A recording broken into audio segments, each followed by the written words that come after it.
8th English Unit 4 Prose.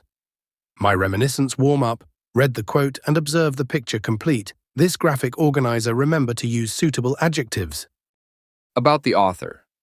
Rabindranath Tagore, 1861–1941, Nobel Prize-winning Bengali poet, author, philosopher, artist, and educator, wrote Gitanjali, 1912. My Reminiscences was written and published in his 50th year, shortly before he started on a trip to Europe and America for his failing health in 1912. It was in the course of this trip that he wrote for the first time in the English language for publication. When I returned home from the outset of my second voyage to England, my brother Jyotirindra and sister-in-law were living in a riverside villa at Chandernagore, and there I went to stay with them. The Ganges again. Again those ineffable days and nights, languid with joy, sad with longing, attuned to the plaintive babbling of the river along the cool shade of its wooded banks.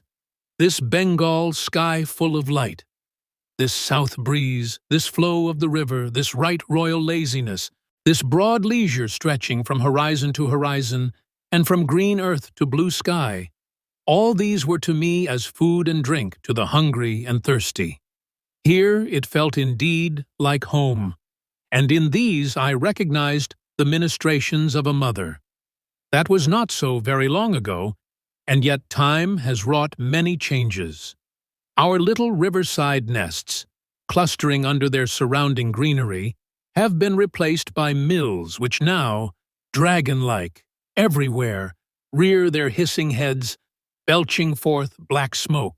In the midday glare of modern life, even our hours of mental siesta have been narrowed down to the lowest limit, and hydra-headed unrest has invaded every department of life. Maybe this is for the better, but I, for one, cannot account it wholly to the good. These lovely days of mine at the riverside passed by like so many dedicated lotus blossoms floating down the sacred stream.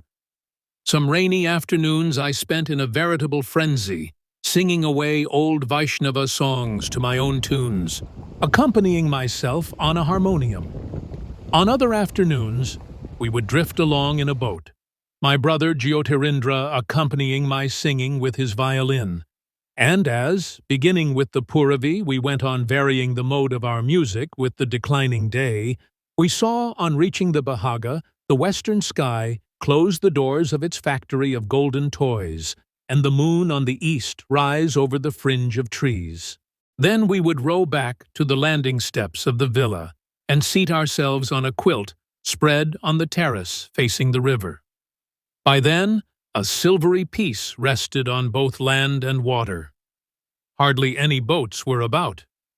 The fringe of trees on the bank was reduced to a deep shadow, and the moonlight glimmered over the smooth, flowing stream.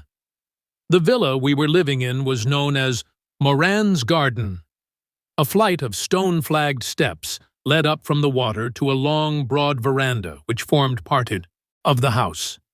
The rooms were not regularly arranged, nor all on the same level, and some had to be reached by short flights of stairs.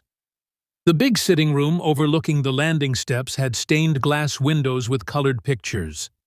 One of the pictures was of a swing hanging from a branch half hidden in dense foliage, and in the checkered light and shade of this bower, 2 persons were swinging, and there was another of a broad flight of steps leading into some castle-like palace, up and down which men and women in festive garb were going and coming.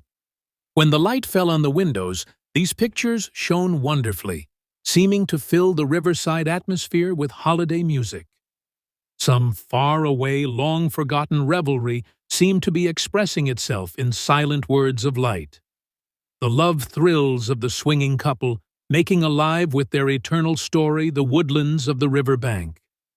The topmost room of the house was in a round tower with windows opening to every side. This I used as my room for writing poetry.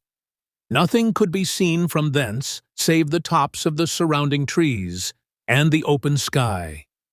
I was then busy with the evening songs, and of this room I wrote, "There, where in the breast of limitless space clouds are laid to sleep, I have built my house for thee, O poesy. Glossary ineffable. AJ. Beyond expression in words. Unspeakable languid. AJ. Moving slowly plaintive. Age. Sounding sad ministrations. N. The act of helping or caring wrought. V. Caused clustering. V. Forming a group belching. V. To let air come up. Veritable. AD. More exciting garb. N. Close. Fill in the blanks. 1. The author speaks about the river, Ganges, and Yamyink. 2.